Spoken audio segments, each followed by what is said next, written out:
بسم اللہ الرحمن الرحیم وعن ابی بن کعب قال قال رسول اللہ صلی اللہ علیہ وسلم یا ابا المنذر اتدری ای آیت من کتاب اللہ تعالی معک اعظم۔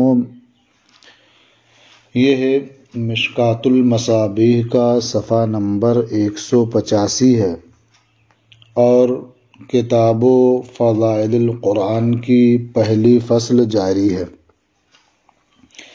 حضرت ابی ابن کعب سے مروی ہے، انہوں نے فرمایا کہ اللہ کے رسول صلی اللہ تعالی علیہ وسلم نے ارشاد فرمایا، اے ابو المنذر، کیا تمہیں معلوم ہے کہ کتاب اللہ کی کون سی آیت تمہارے نزدیک عظیم تر ہے، یا کتاب اللہ کی کون سی آیت تمہارے پاس سب سے عظیم تر ہے؟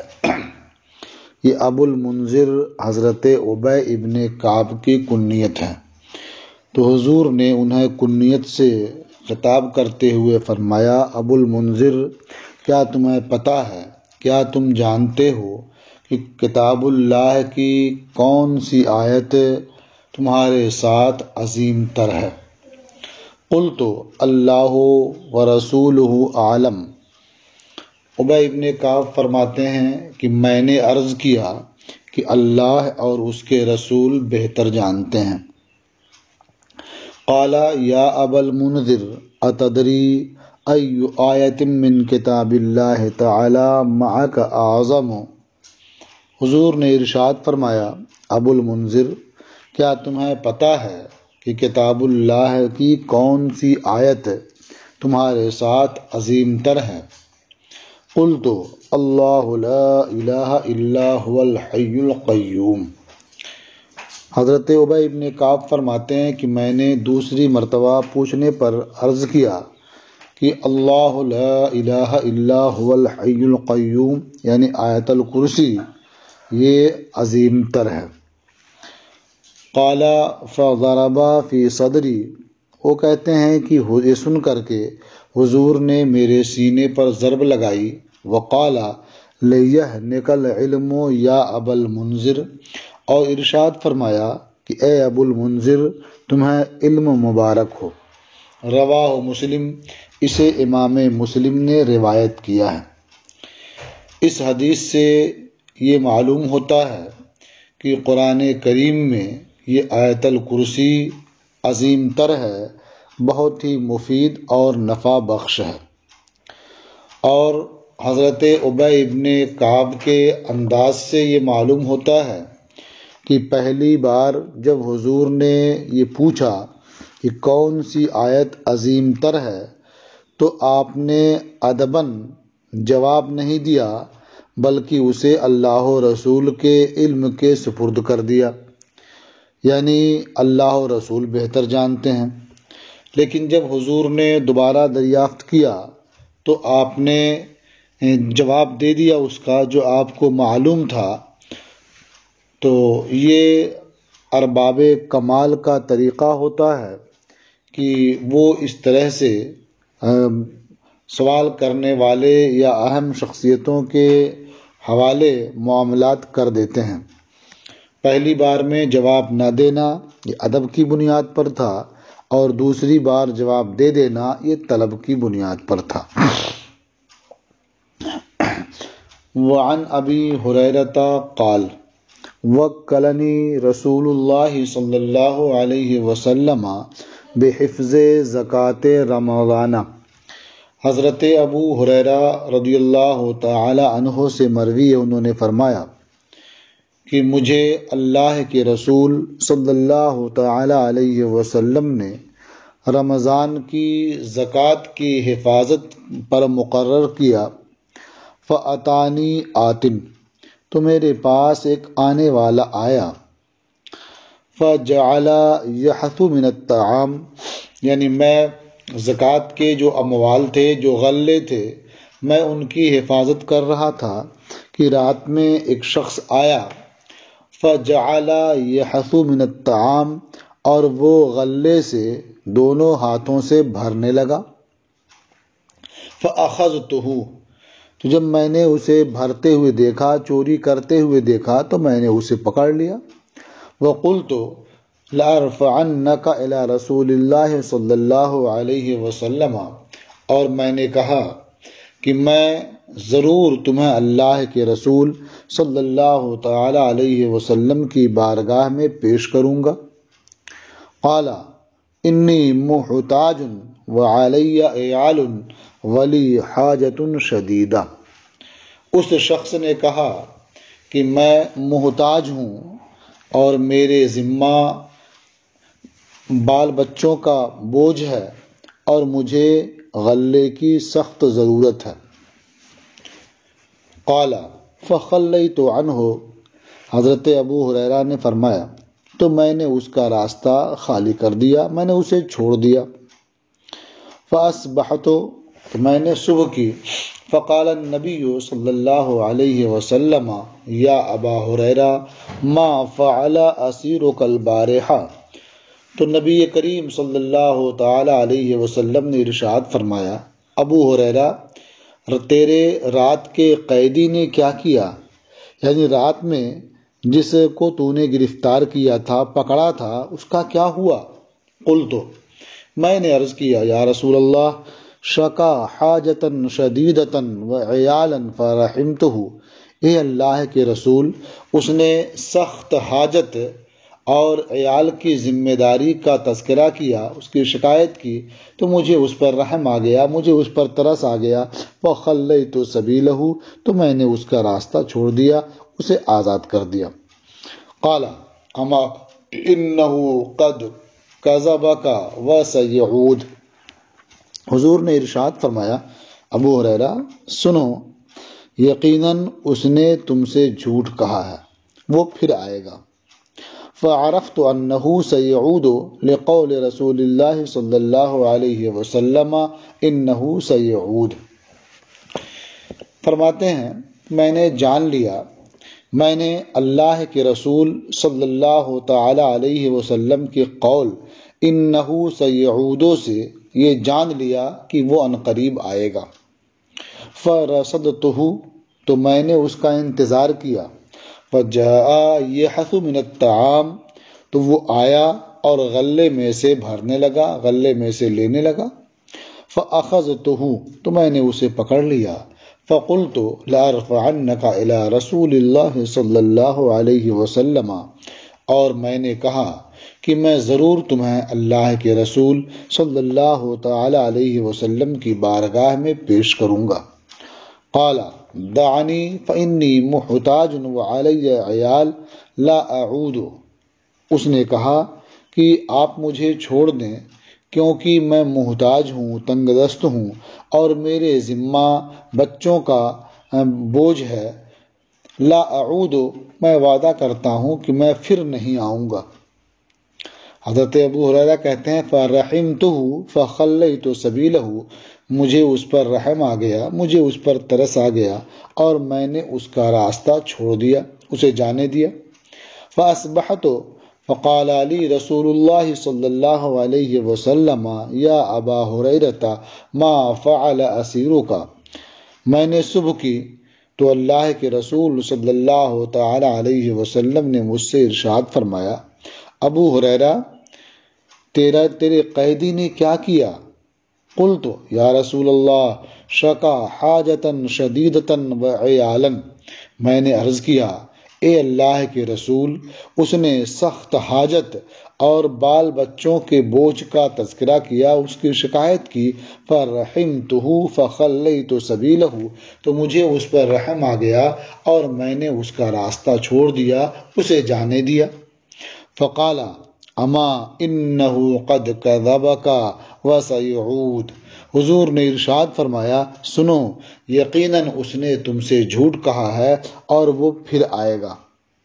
فعرفت انہ سیعود لقول رسول اللہ صلی اللہ علیہ وسلم انہ سیعود. تو نبی کریم صلی اللہ تعالی علیہ وسلم کے ارشاد انہو سیعود کی وجہ سے میں نے جان لیا کہ وہ پھر آئے گا۔ فرصدتہ، تو میں نے اس کا انتظار کیا۔ فجاء یحت من الطعام، تو وہ آیا اور غلے میں سے بھرنے لگا، اٹھانے لگا دونوں ہاتھوں سے۔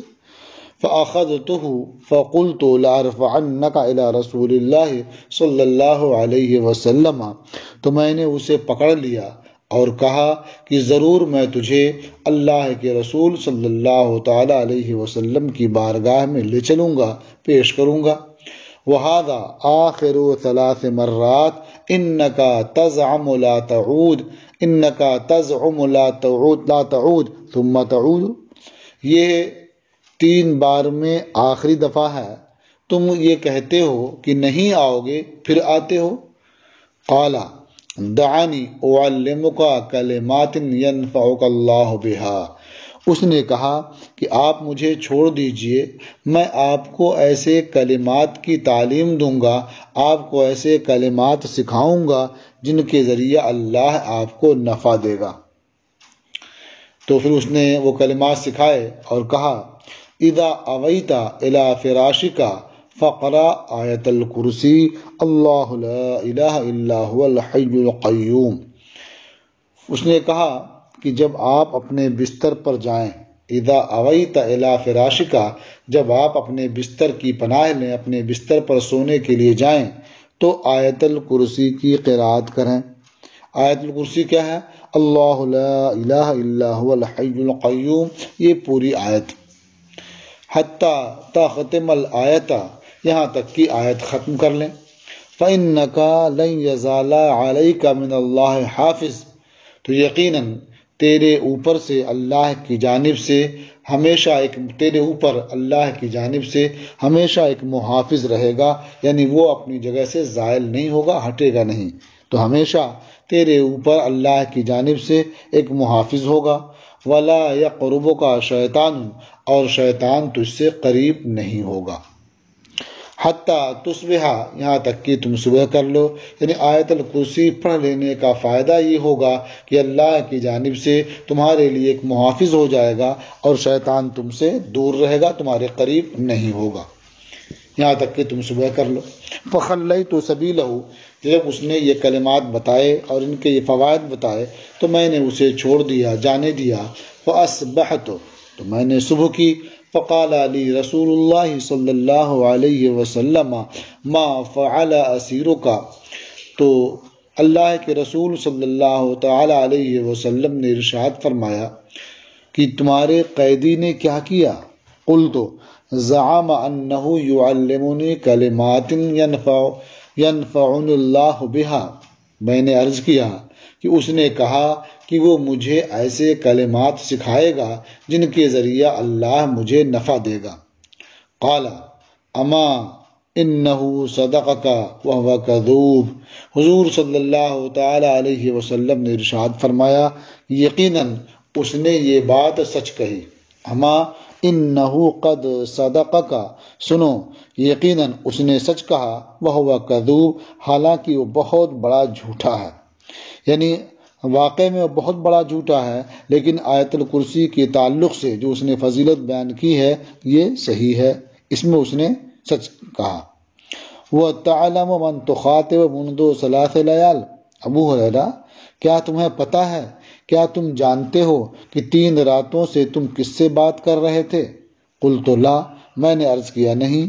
قال ذاک شیطان، حضور نے ارشاد فرمایا کہ وہ شیطان تھا، یعنی ابلیس کی ذریت میں سے ایک فرد تھا، وہ شیطان تھا جو زکوٰۃ کے اموال میں کمی پیدا کرنے کے لیے، انتشار اور خلل ڈالنے کے لیے وہ آیا تھا اور اس میں سے غلہ بھر رہا تھا۔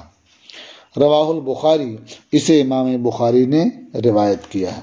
اس حدیث پاک میں جہاں آیت الکرسی کی فضیلت معلوم ہوتی ہے، وہیں یہ بھی سمجھ میں آتا ہے کہ حضور نبی کریم صلی اللہ تعالی علیہ وسلم کو اللہ تبارک و تعالی نے غیب کا علم عطا فرمایا ہے۔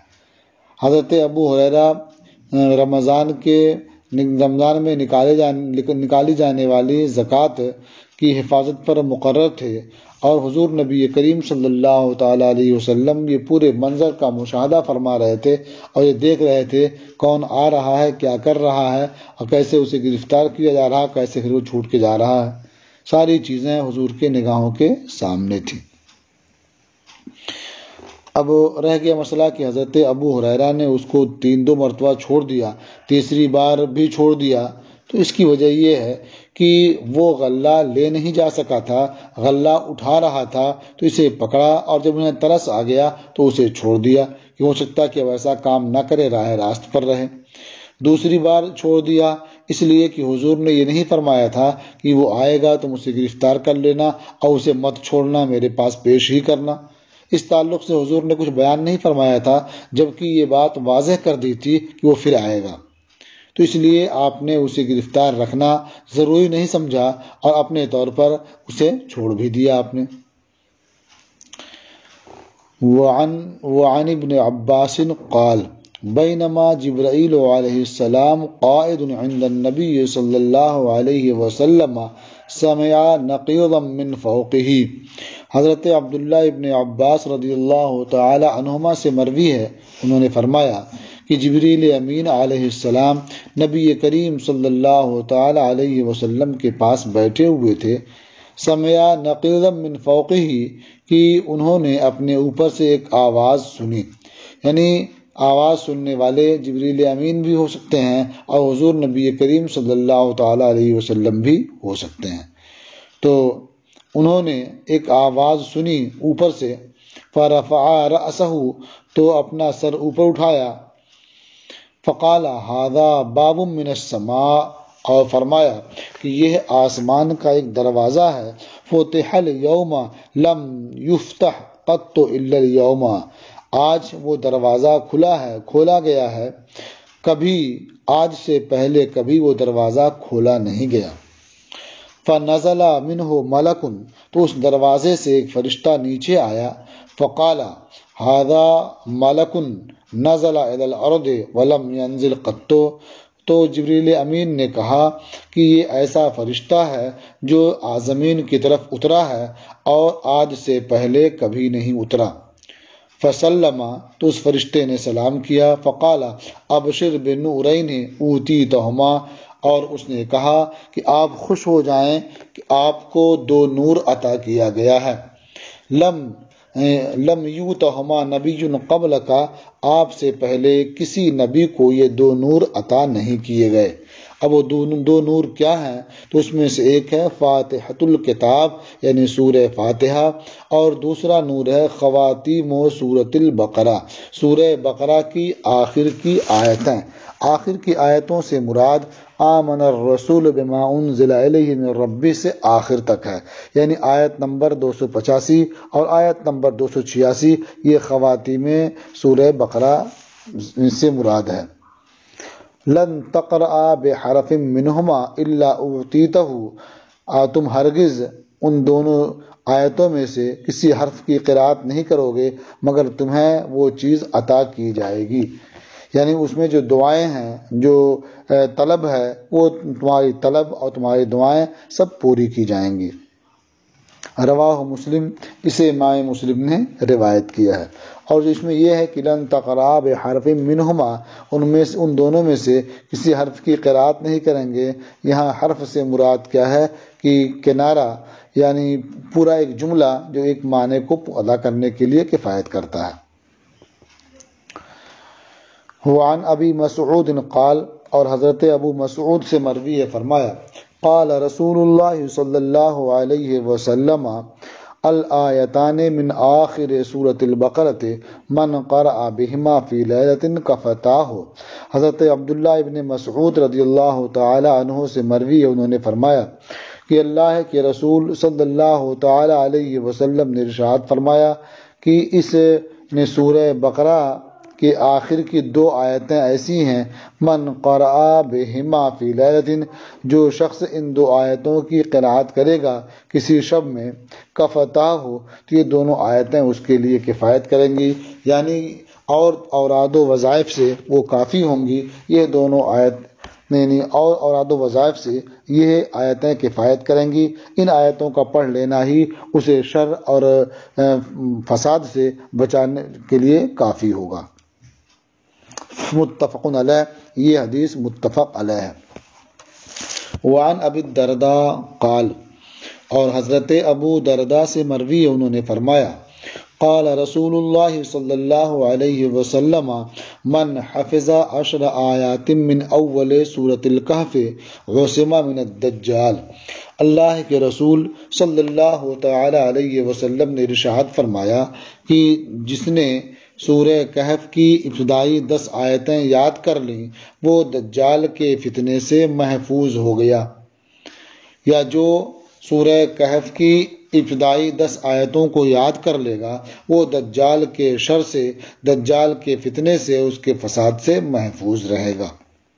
رواہ مسلم، اسے امام مسلم نے روایت کیا ہے۔ وعنہ قال، اور حضرت ابو درداء ہی سے مروی ہے، انہوں نے فرمایا، قال رسول اللہ صلی اللہ علیہ وسلم ایعجز احدکم ان یقرأ فی لیلۃ ثلث القرآن۔ اللہ کے رسول صلی اللہ تعالی علیہ وسلم نے ارشاد فرمایا، کیا تم میں سے کوئی اس بات سے عاجز ہے کہ وہ ہر رات تہائی قرآن کی قرات کرے، تہائی قرآن کی تلاوت کرے؟ قالوا وکیف یقرأ ثلث القرآن، صحابہ نے عرض کیا کہ اور ثلث قرآن روزانہ کیسے پڑھا جا سکتا ہے؟ کیف یقرأ ثلث القرآن، کہ کس طرح سے ثلث قرآن روزانہ شب میں پڑھا جا سکتا ہے؟ قال قل هو اللہ احد یعدل ثلث القرآن، حضور نبی کریم صلی اللہ تعالی علیہ وسلم نے ارشاد فرمایا کہ قل هو اللہ احد یعنی سورہ اخلاص یہ ثلث قرآن کے برابر ہے اجر و ثواب میں۔ رواہ مسلم، اسے امام مسلم نے روایت کیا۔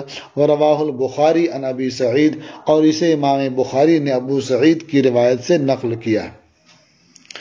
وعن عائشہ ان النبی صلی اللہ علیہ وسلم، اور ام المومنین حضرت عائشہ صدیقہ رضی اللہ تعالی عنہا سے مروی ہے کہ نبی کریم صلی اللہ تعالی علیہ وسلم نے ایک مرد کو ایک لشکر پر امیر مقرر کر کے بھیجا۔ بعث رجلا علی سریۃ، کہ حضور نے ایک مرد کو ایک دستے پر امیر مقرر کر کے بھیجا۔ وکان یقرأ لاصحابہ فی صلواتہم فیختم بقل هو اللہ احد، وہ نماز میں اصحاب کے لیے قرات کرتا تھا اور وہ اپنی قرات قل هو اللہ احد پر ختم کرتا تھا، یعنی وہ نماز پڑھاتا تھا۔ چونکہ اس زمانے کا یہ معمول بھی تھا کہ جو دستے کا یا پوری فوج کا امیر اور سپہ سالار ہوتا تھا وہی امامت کے فرائض بھی انجام دیتا تھا، تو حضور نے اسے ایک دستے پر امیر مقرر کر کے بھیجا کہ اپنے دستے میں شامل لوگوں کی امامت کیا کرتے تھے، تو وہ اپنے ان کی نمازوں میں جو قرات کرتے تھے تو اسے ختم کرتے تھے قل هو اللہ احد پر۔ فلما رجعوا ذکروا ذلك للنبی صلی اللہ علیہ وسلم، تو جب یہ حضرات اس سفر سے واپس تشریف لائے تو اس بات کو نبی کریم صلی اللہ تعالی علیہ وسلم سے بیان کیا، اس کا ذکر کیا۔ فقال سلوہ لأی شیء یصنع، تو حضور نبی کریم صلی اللہ تعالی علیہ وسلم نے ارشاد فرمایا کہ اس بندے سے پوچھو کس وجہ سے وہ ایسا کرتا ہے۔ فسألوہ، تو صحابہ نے اس سے پوچھا، فقال لأنہا صفت الرحمن، تو اس شخص نے کہا اس لیے میں یہ صورتیں پڑھتا ہوں کہ یہ صورتیں یعنی یہ سب رحمان کی صفت ہے اور میں یہ چاہتا ہوں کہ میں رحمان کی صفت کی قرات کروں۔ فقال النبی صلی اللہ علیہ وسلم اخبروہ ان اللہ یحبہ، تو نبی کریم صلی اللہ تعالی علیہ وسلم نے ارشاد فرمایا کہ اس بندے کو بتا دو، اسے خبر دے دو کہ اللہ تبارک و تعالی اس سے محبت فرماتا ہے، اسے پسند فرماتا ہے۔ متفق علیہ، یہ حدیث متفق علیہ ہے، یعنی وہ بندہ اللہ سے محبت کی بنیاد پر اسی آیت کی یا اسی صورت کی قرأت کرتا ہے جس میں اللہ تعالیٰ کی صفتوں کا بیان ہے، تو اسے تعظیم اور اسے عمل کی وجہ سے اسے یہ خوشخبری دی گئی کہ اللہ تبارک و تعالیٰ بھی اس سے محبت فرماتا ہے۔ وعن انس قال، اور حضرت انس سے مروی ہے، انہوں نے فرمایا ان رجلا قال یا رسول اللہ انی احب هذه السورہ قل هو اللہ احد۔ حضرت انس نے فرمایا کہ ایک مرد نے عرض کیا یا رسول اللہ میں اس صورت کو یعنی قل هو اللہ احد کو پسند کرتا ہوں، یہ صورت مجھے محبوب ہے۔ قال ان حبک ایہا ادخلک الجنت، حضور نے ارشاد فرمایا کہ اس صورت سے تیری محبت یا اس صورت سے تیرا محبت کرنا تجھے جنت میں داخل کر دے گا۔ رواہ الترمذی، اسے امام ترمذی نے روایت کیا، وروى البخاری معناہ، اور امام بخاری نے اسے معنن روایت کیا۔ وعن عقبہ بن عامر قال، اور حضرت عقبہ ابن عامر سے مروی ہے، انہوں نے فرمایا قال رسول اللہ صلی اللہ علیہ وسلم الم ترى آیات انزلت اللیلہ لم یرى مثلہن، اللہ کے رسول صلی اللہ تعالی علیہ وسلم نے ارشاد فرمایا کیا تو نے نہیں دیکھا ان آیتوں کو جو آج شب میں نازل ہوئی ہیں، لم یرى مثلہن، قطو ان جیسی صورتیں کبھی نہیں دیکھی گئیں، قل اعوذ برب الفلق وقل اعوذ برب الناس، یہ جو صورتیں نازل ہوئی ہیں جن کی مثل اور صورتیں نہیں دیکھی گئیں وہ معوذتین ہیں، یعنی قل اعوذ برب الفلق اور قل اعوذ برب الناس۔ رواہ مسلم، اسے امام مسلم نے روایت کیا۔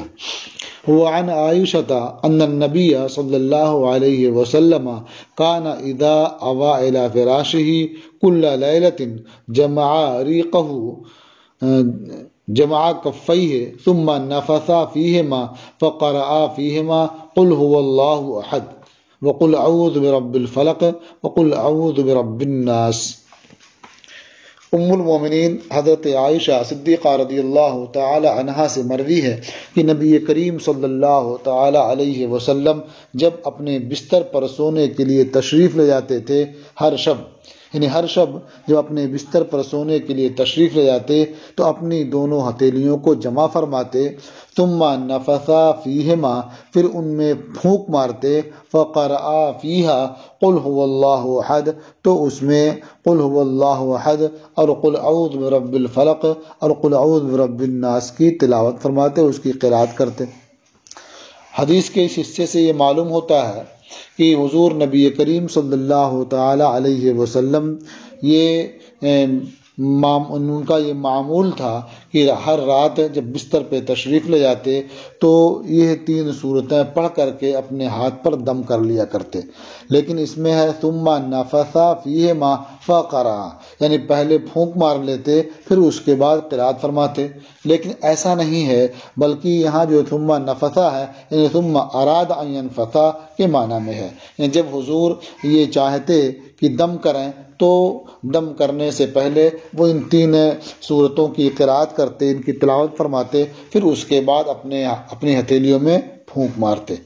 پھونکنے کے بعد پھر کیا کرتے دیا ثم یمسح بہما ما استطاع من جسدہ، پھر جہاں تک ہو پاتا وہ اپنے جسم پر ہاتھ پھیرتے، وَيَبْدَأُ بِهِمَا عَلَى رَأْسِهِ وَوَجْهِهِ وَمَا أَقْبَلَ مِنْ جَسَدِهِ، اور وہ اپنے سر اور چہرے اور جسم کے اگلے حصے سے آغاز فرماتے۔ یفعل ذلك 3 مرات، حضور نبی کریم صلی اللہ تعالی علیہ وسلم اس طرح کا عمل 3 مرتبہ فرماتے۔ متفق علیہ، یہ حدیث متفق علیہ ہے۔ وسنذكر حديث ابن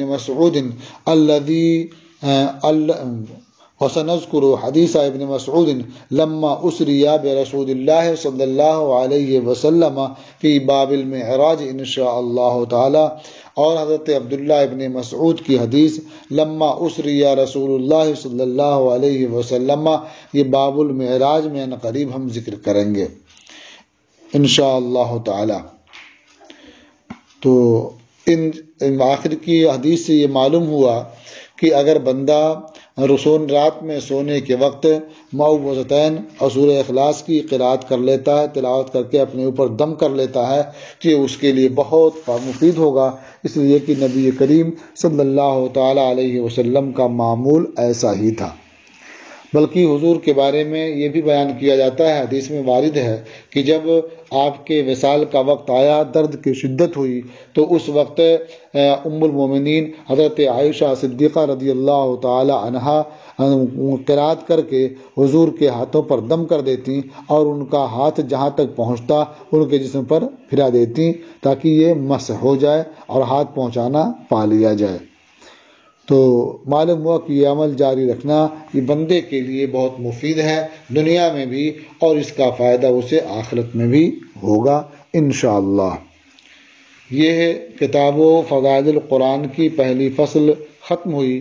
اب انشاءاللہ آپ کل کے سبق میں دوسری فصل سماعت کریں گے۔